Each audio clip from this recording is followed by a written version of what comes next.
All right, there we go. So, Better Bat AI mod. It adds the blue marble skin for the textures, which comes from actually like NASA satellite imagery, which is very cool. Yeah, some user interface details and stuff. Like, there'll be extra stuff on the screen, but the gameplay is going to be exactly the same if you just played Civ 4. So, we're going to start single player game. We're going to go custom game, just customize it. We're going to be playing on continents map, standard size, and we are going to be playing with, I don't think I'm going to send any options. We could go with like no trade bartering or whatever, no tech brokering, which may or may not be a good idea. I think this is going to be fine. I'm going to enable the spies return to the nearest city option instead of returning to the capital, which I find quite nice. I don't think I need to set any of these things here. Random personalities are a lot of fun. Different things like that are a lot of fun. And I'm only going to play on Prince difficulty because I haven't played the game in forever. Prince is the normal difficulty where neither the player nor the AI have any advantages or disadvantages or anything like that. Everyone's on equal footing. We're playing with better AI mod though, so they do pretty well.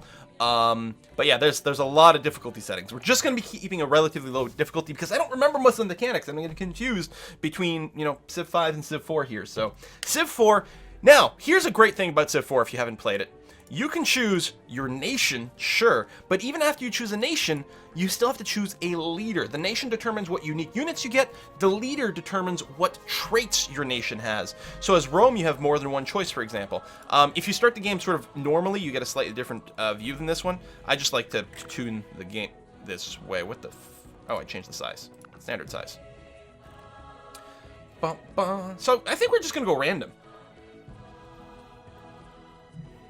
Culture handling is 4 is much nicer. There's a lot of things I like about 4, and there's a lot of things I love about 5. They're both games that are worth existing next to each other. I like the religion mechanics in here. The religion mechanics in here are, in many ways, less interesting and less developed than Civ 5, right? Civ 5, you create a religion and you give it your own traits. But I like the religion in here, too. There's more religious sort of coexistence and stuff. And yeah. See, Matty I says, Civ 4 has the problem of death stacks of armies. It's not a problem.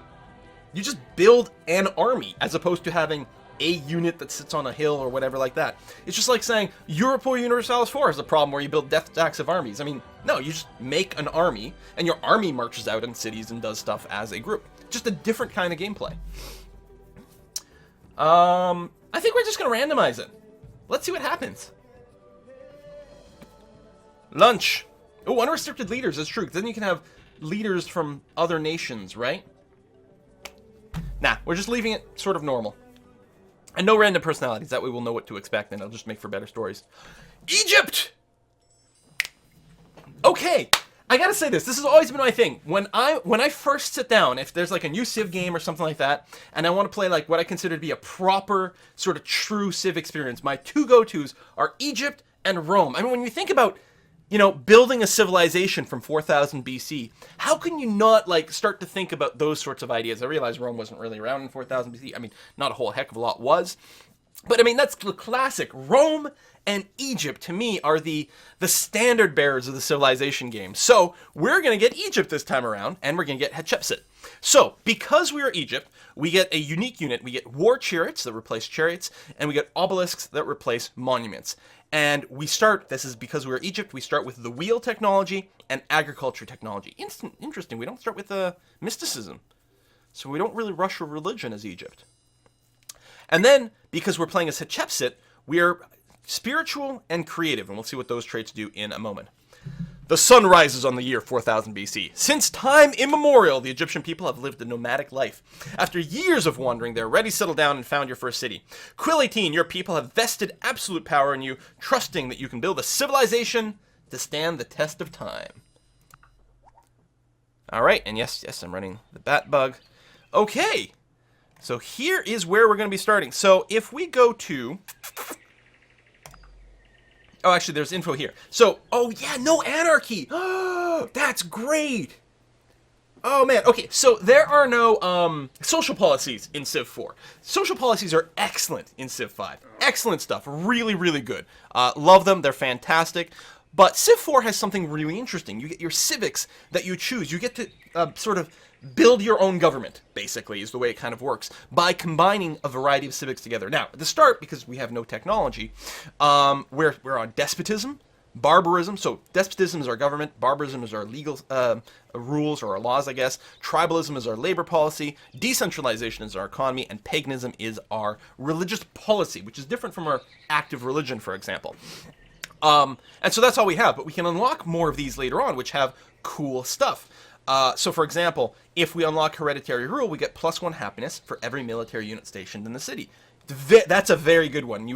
Hereditary rule is what you really need to unlock to gain the ability to really grow your cities larger early in the game until you got other happiness boosting things. Happiness works differently in this game, in Civ 4, in all previous versions of Civ, in fact. Happiness was a per city thing as opposed to a global thing, which is what it's like in Civ 5, for example.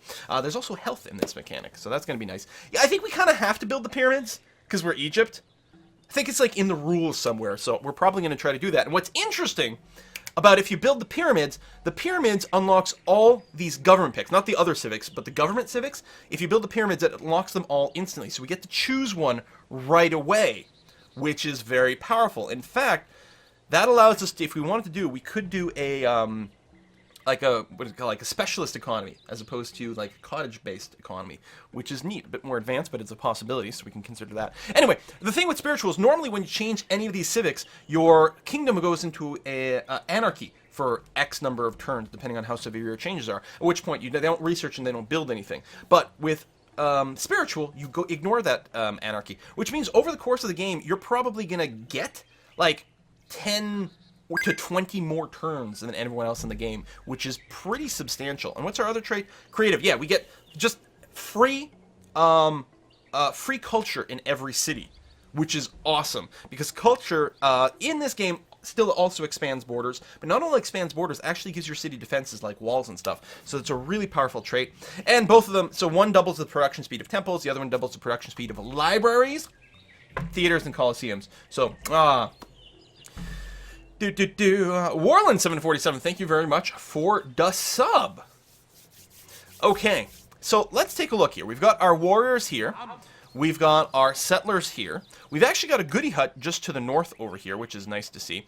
Also, down here you can like toggle, different things. Like whether or not you see the tile yields all the time. We could probably turn that off, but when you do have a settler selected, it'll show it all. Hopefully the sounds are good. If you change right after you research it, it's free, isn't it? Besides spiritual? No, I think no. You still, if you unlock slavery via bronze working, and you switch to slavery, I think you would normally get anarchy regardless. I'm not sure.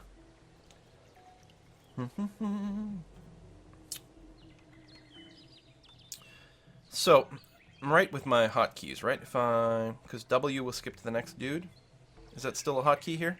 Hang on, let me make an initial save in case I randomly misclick and something stupid happens. Yeah, okay, W cycles between units. Okay. I really like our starting spot. I don't really see a reason to move. Triple clams is quite interesting. Fish are better for pure food. Clams are pretty good, though. These tiles will be relatively food rich, which is nice. We don't have any desert for floodplains here, which is too bad, because they're really powerful in this game. But we do have a nice river. We'll get bonuses to trade being on the river, different things for that. We can farm it up a lot, which actually will help with our sort of... if we decide to go with the specialist economy.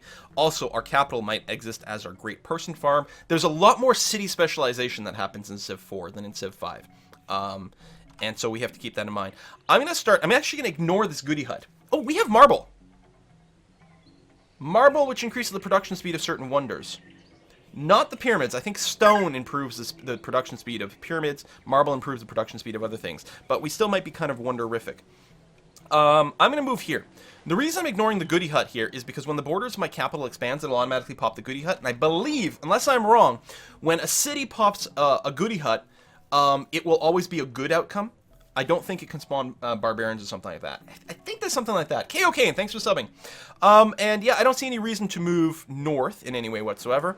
And south, it looks like we might just get more water, and water tiles tend to be a bit weaker. I like this spot. I think I'm going to be quite happy with it. We're going to found not thieves. It's going to be called Oh, I don't know if we have enough letters for this. Frozen Shadow... Nope, we don't. So Frozen Shadow Dragon. I'm going to go and call the city Shadow Dragon. I don't know if you're watching, and I don't know if you'd have a preference as to how we're going to name it, but I'm going to go with that one. So, of course, the classic Egyptian capital of Shadow Dragon over here. And then what do we build first?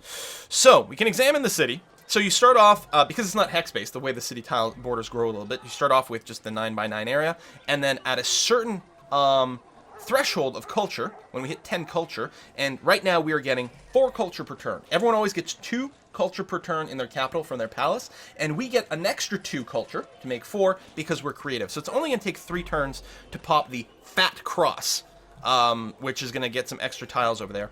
And right now, we don't have a whole lot of building options. We got barracks. I don't think we're going to start with barracks. We could go and get a warrior to scout a little bit faster, or start right away with a worker. I don't think it makes much sense to start right away with a worker, because we don't have any immediate stuff to improve, although getting the marble hooked up will be very nice. But I think the extra searching, the extra scouting from the warrior might work out. I think usually, I'm trying to remember if I would usually do something like worker, worker, warrior. I don't remember the build order that you'd take. In any case, we got to choose a technology over here. And I think what I'm going to do first is actually grab fishing, because then we can build fishing boats and start improving these clams, and I think that'll be very good. It will mean we're not going to get one of the earliest religions, because meditation gives you Buddhism, and polytheism gives you Hinduism. There's most likely some other civ out there that started with mysticism as a starting text, so they tend to beeline there quite well. But we might be able to get monotheism for Judaism quite easily, after fishing perhaps. Although, we might decide to rush up to Masonry. Masonry will let us build a quarry on the marble, which is nice, and also let us build the pyramids. Too bad we don't have stone to double the speed, but if we want the pyramids, and I feel that we sort of have to get the pyramids because we are Egypt, then that means we probably won't get any of the 3 early religions, but we could always get Confucianism over here at Code of Laws, which I think is going to be okay. So we'll see. But yes, I think I would feel very good about starting with fishing. Now, the downside is we do only have 1 luxury resource type here, which is a bit annoying. And yeah, we're definitely going to have to, after fishing, we're definitely going to have to go up to Masonry, because we will feel the need to get some luxury at that point for some extra happiness, for sure. And then, whether we go bronze working, well, I guess we don't need to unlock slavery that quickly. Oh, but we can chop down the forest to build the pyramids faster. Because it might also be nice to get the early library. Usually, I would be a big fan of getting a very early library, but I think what's going to happen, instead, is we're going to go something like this.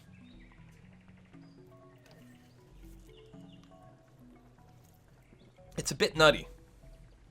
So the obelisk, so the regular monument gives +1 culture, the obelisk gives +1 culture, and we make 2 priest specialists.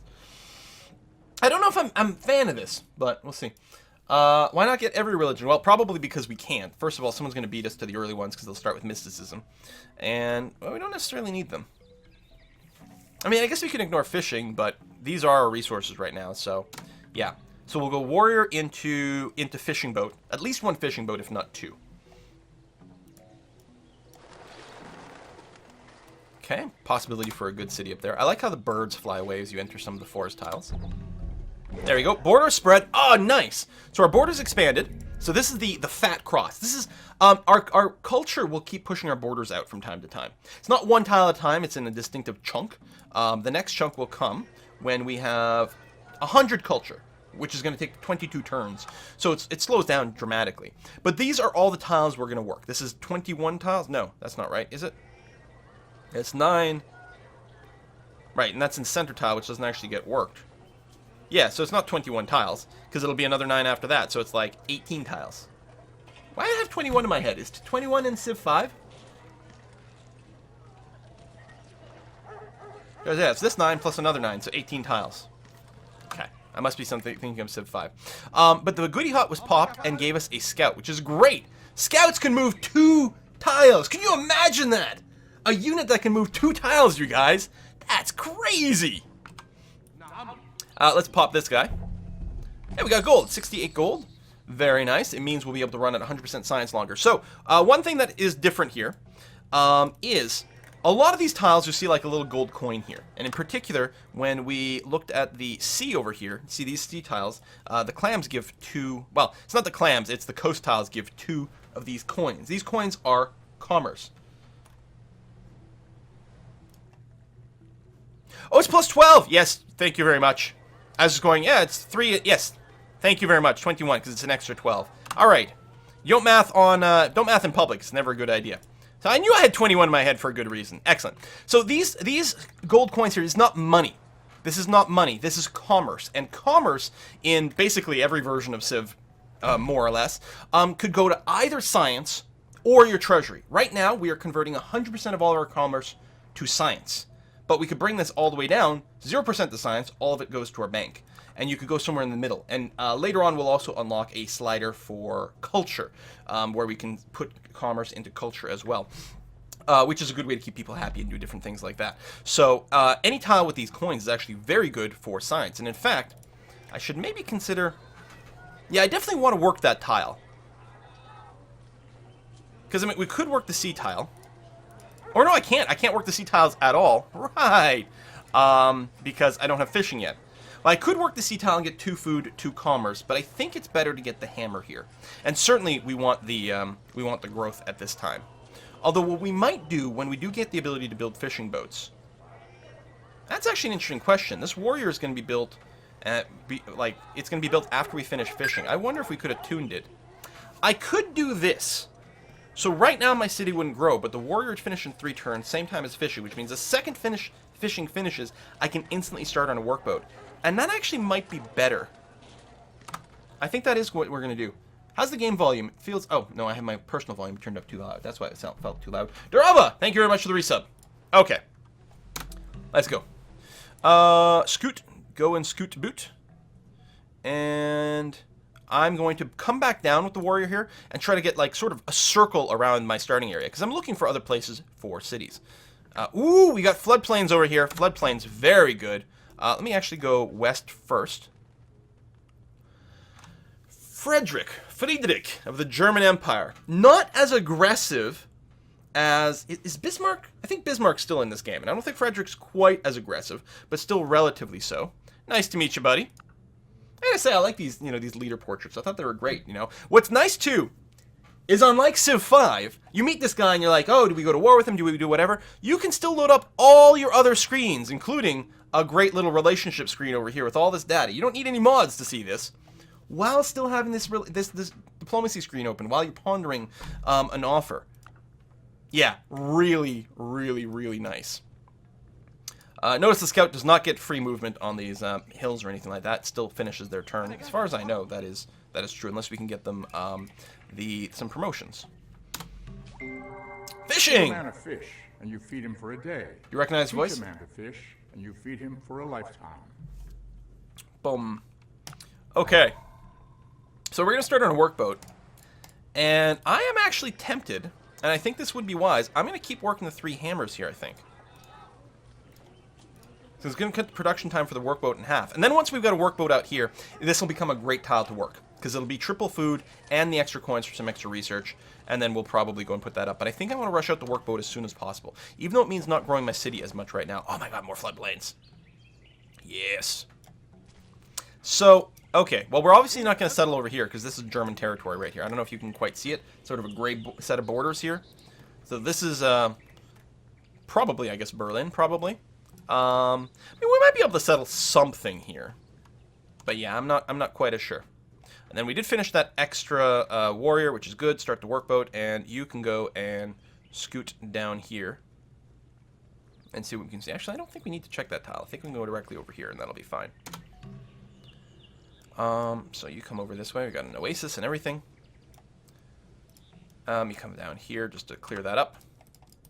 We will have to keep some of our warriors back home soon, both for unhappiness busting, but also fog busting. Buddhism has been founded in distant land. We don't know who done it.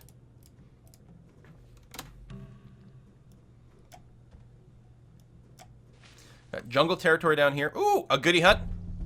93 gold, lots of money. That's going to be really helpful for, again, research, because we're not going to have to lower our research rate as much. We don't have really much to do with money. We can't use money to rush buy anything at this time. We need a specific government type for that. You need universal suffrage to be able to spend gold to rush production in a city. And that is one of the later ones. Mine is coming along. Good. And I don't know if delaying the growth in Shadow Dragon it was wise or not. Probably it wasn't, but, you know, it is what it is. So I don't want to keep going north here, because that's not looking particularly appealing. Oh! Panthers! So, before barbarians start to spawn in Civ 4, you actually first get animals that spawn. Eventually they stop spawning, you just get barbarians. Animals do not enter your borders, which is nice. Barbarians will, though. Son of Stig, and right before that we've got Cerumion. Thank you very much for the resubs. 2 months and 20 months. Thank you so much. Let's go. More coast is good. Oh, we got another panther there. We will get defensive bonus by defending in the jungle, though, so that's helpful. Scout, yeah, I'm going to bring you back a little bit over this way. Oh, so much food from pigs. Nice. It's probably too far for us to colonize, but we should be okay here with the defensive boost. There we are. It's worth... Oh, wolves are not very strong, which is good. Attacking across the river, they'll get a penalty, and our scouts do get a bonus to defense against animals, which is good. In Civ 4 compared to Civ 5, all battles always end with a death. I think. I'm pretty sure I'm not wrong about this. Both units will continue to fight back and forth over multiple rounds until one of them dies. So there will always be a victor. But of course, then you can stack up multiple units in a group, and then it'll keep going until one of the units in a stack dies, and then it'll stop at that point. I do want to rest. I might put myself on a hill and then rest, and I think that's probably a good idea. You're doing fine. I'll get you to move over this way. Banana. And you, I will heal over here as well. I don't want you to go and get any more trouble until you've finished healing up. Mining technology done. Begins by carrying away small stones. I'm going to build one more workboat. I will go and... Well, actually, first let me grab this workboat and improve these clams over here. Okay, yeah, that's what I thought. It's like, I think it's going to be 2 food, because I think the workboat itself gives 1 food, and an improved clam gives another. And then I'm just going to turn on citizen automation. Now we're going to grow a lot faster. I think I'm quite happy that we rushed out the workboat, so now we've got, like, super food production. And the next workboat will be built more slowly, but of course, our next citizen will provide some amount of hammers. And most likely, when Shadow Dragon grows... what I'll do is I'll put it back on the 3 hammer thing until we finish yet another one. This is going to accelerate my research thanks to the extra commerce. You are going to rest up on this hill for now, and you are going to come down, say, this way. We got gems, dyes. Good, because we need more luxury resources. You just wait here, wait for the panthers to attack you. Panthers are dangerous. I believe they have a strength of 2. I think they're as strong as warriors and move at a rate of 2. Bears, I think, have a strength of 3, and they do. They only move at a rate of 1, though, so it's not too bad. We got a first promotion on our unit. There's always the generic combat promotion, which gives 10% more combat strength. But there's also these woodmen and... Yeah, there was Woodman one. I forget there's a hill one, but I guess we don't have that on our warriors. Woodman gives you 20% more strength when you're defending in a jungle or forest. There's also the City Raider one, which gives you 20% bonus if you're attacking a city, which is great.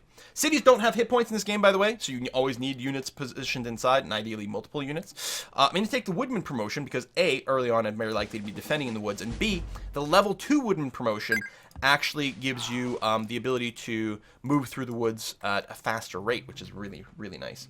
The Circa, thank you very much, and congratulations on your 1-year Twitch anniversary. Man, I guess Foresters IMO, yeah. And I will almost always, especially with my earlier units, grab the Foresters because it's so useful for exploration. So we've got our little score sheet down here with all the nations showing relative score, and also the mods add some extra information over here which shows you the relative strength next to your nations. Germany is considered slightly stronger than me, the espionage one, I think this is positive espionage. I don't remember. We'll see how it goes. Shadow Dragon will grow to size 2 in the next turn. That's a helpful thing from the Better Bat AI mod. Gives you more info. We got another goodie hut. Nice. You are not yet fully repaired. Keep fortifying. I think you woke up because you saw an enemy. So you got lions over there, but that's okay. Lions don't scare me that much. So you have grown to size 2. And what tile are you working? I am going to get you to work that tile instead, because I think the earlier we finish another workboat, the better. So then we're working a lot of high food tiles, which will come in really handy. Will come in really handy for building settlers. Comes in really handy if you end up sacrificing more people to slavery. Oh, I was supposed to pop that goodie hut. Whoops. That's fine. I'm going to move to this hill here, which is still a relatively safe place to be. Okay, just rest one more turn. You, pop that. More gold! Alright, well, I guess that's fine. What is the symbol by your southwestern worker? Well, I don't have a southwestern worker. I don't have any workers. Oh, you mean, like, over here? No, I don't know what you mean, Buff. Are you talking about these symbols? This is dyes. Or are you talking about warriors? Yeah, these are all dyes. This is sugar. They're all luxury resources.